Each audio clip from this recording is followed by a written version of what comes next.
especially Sangeeta Madam and Veena. Thanks. Pleasure to have you here.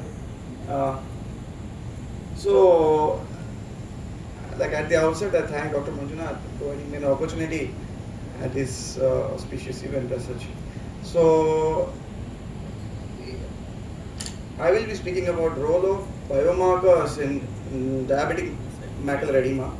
So, what's a biomarker? It is a happening in a cell now that we want to find out and to know what and to predict how is the future. So why are we using this in a patient with a macular edema? So because the treatment is getting expensive, invasive, repetitive, and the improvement in the visual acuity has been a challenge. So how it's going to help? It's going to guide us to know the outcome and to prognosticate to an extent and to choose a wiser drug, might be an anti-VEGF or steroid, and to decide when to switch in between them and correlate the visual acuity with the OCT image. So in the meantime, we have had so many types of biomarkers that are general, ocular, and others. So like in general, it's age, type of diabetes, how recalcitrant itself it is, how poorly it is maintained, how well it is maintained, a family history, hypertension, and the ocular ones, the most important is the visual acuity of the presentation. The better the visual acuity, the better is the improvement that we see. The location of the microaneurysms, the cortical spots are the telltale signs of the future ischemia and the present like ischemia. The location of the hard exudates, if they are located at the fovea and if they are in a clump, you might not treat them as such.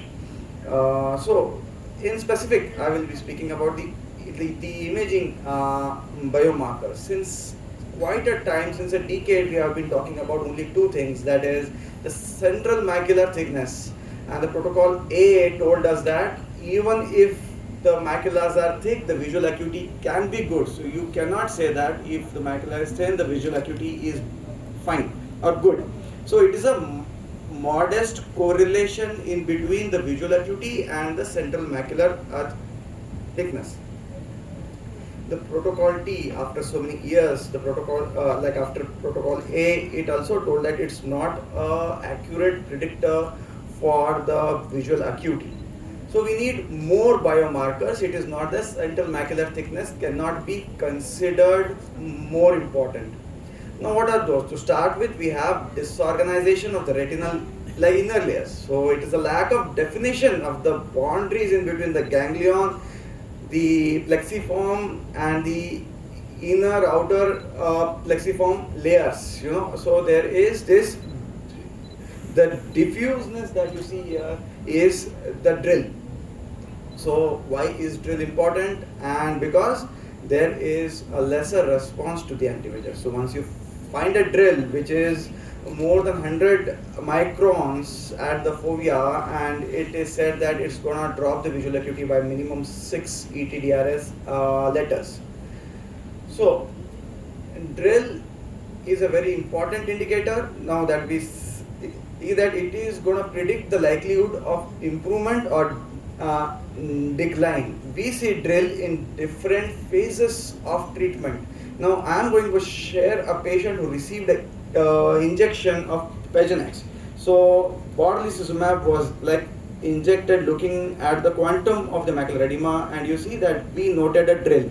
In spite of noting this diffuseness in the inner layers, we still proceeded with the second dose of drill, the Pegenex, and we saw that there was hardly any response after 2 months of time. Now you see here we have injected on 20th of November, and on 27th of January we still see that the macular edema is as the same. So it means that yes, drill should have been taken a priority at while we saw the OCT scan. It's not that now these drugs act all the time. The second most important is the hyperreflective foci. These are not hard exudates. To define, these are the intraretinal hyperreflective dots on the OCT scan, which with the macular edema. They represent microglial cells which are like enlarged, and few people hypothesize that they are the subclinical lipoproteins that extravasate after the breakdown of the inner blood retinal area. The how to say that it is not a hard exudates. We don't see them clinically. It is very difficult to point them, and they are lesser than 30 microns. They have no back shadowing as such, and the reflectivity is marginally more than the retinal fiber layer. You see, these are the these are the hyperreflective foci, and so these hyperreflective foci are again a telltale sign of significant breakdown of blood retinal barrier, and usually the response is much better with steroids. So with time, these hyperreflective foci, if there is no treatment or if there is a delay in the treatment, they migrate deep. So they go into the deeper layers, and then the choroid. Once they enter the choroidal layers, the prognosis is significantly bad, and they are responsible for reducing the capacity of the outer layers, that is the EZ, the retinal pigment epithelium, and hence the treatment will be usually ineffective if you see a hyperreflective choroidal foci. The DORL, the disorganization of the outer retinal layers, the ELM, the ellipsoid zone are the most important, and they contribute to the outer blood retinal barrier. So whenever you see any damage to these, it is considered as a chronic edema. I have got two images now. One is A and one is B. Now you see that in this image of A, there is a total obliteration of ELM, the ellipsoid zone, and the pigment epithelium. But in the image B, we still have ELM intact and the ellipsoid zones intact. So what I mean is, so if we get how to prognosticate is, if we want to tell the patient that you have marginal chances of improvement, it is the patient B. Now these both are chronic macular edemas who have not received any treatment since years. So now this will give you pinpoint points to inform that we should treat or we should just wait and watch. Like intraretinal cysts. Since I had my thesis in diabetic macular edema, and we had like only two things, that is a subfoveal fluid as well as CMT. So these were the two markers. But now if I do my thesis again, it will be so many points that I have to note. Now intraretinal cyst, the location of cyst is very important. The outer nuclear layer is where the cysts like originate, and as they enlarge, they engulf the ganglion cell layers, and once we see that if they are involving the ganglion cell layers, you see that the macular edema starts to be chronic. So the location of the cysts are important. The size of cysts is important and should be an important point to correlate with the visual acuity. So as the cysts persist and the bridging processes that you see, there are so many bridging processes here. There are these junctions that connect the inner and the outer layers, and these cysts coalesce, and there is loss of junctions. Once these junctions are lost, this is a telltale sign of chronicity. Now these bridging processes are contributed by the Muller and the bipolar cells. Now as with time, with treatment or without treatment, there you see some atrophy or the foveal thinning. This is again an important sign that this macular edema is chronic and their outcomes with the treatment will not be great. You see in this scan, you see there are so many bridging processes which might have been there are all lost.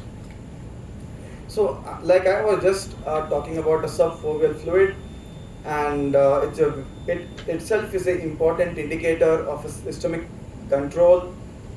Now you see, in one patient with the right eye, I have a drill, and in the other eye, I have a subfoveal fluid. So these both can coexist at a time, and many studies suggest few say that the steroids work, the implant works, and few say that the aflibercept works. So again, to finish, foveal eversion sign. This is very important. This like indicate that the treatment will be prolonged. The improvement will take a significant time. The retinal capillary microaneurysms can coexist in patients with hypertension also, and are very important sign of leakage. Should be treated with laser and will need more and more injection. Hyaloid, Manjunath had already spoken about it. So the newer thing is choroidal vascularity, like the index, where people have started to measure the choroidal thickness and then plan the treatment. So, to end, now there are so many things that we have to see on a scan, and we have to be patient while we look at the images. Thank you. Thank you, Saurabh. That was quite a lucid presentation. Might be if you present the same topic by next year, you will have a few more biomarkers to add. So when we started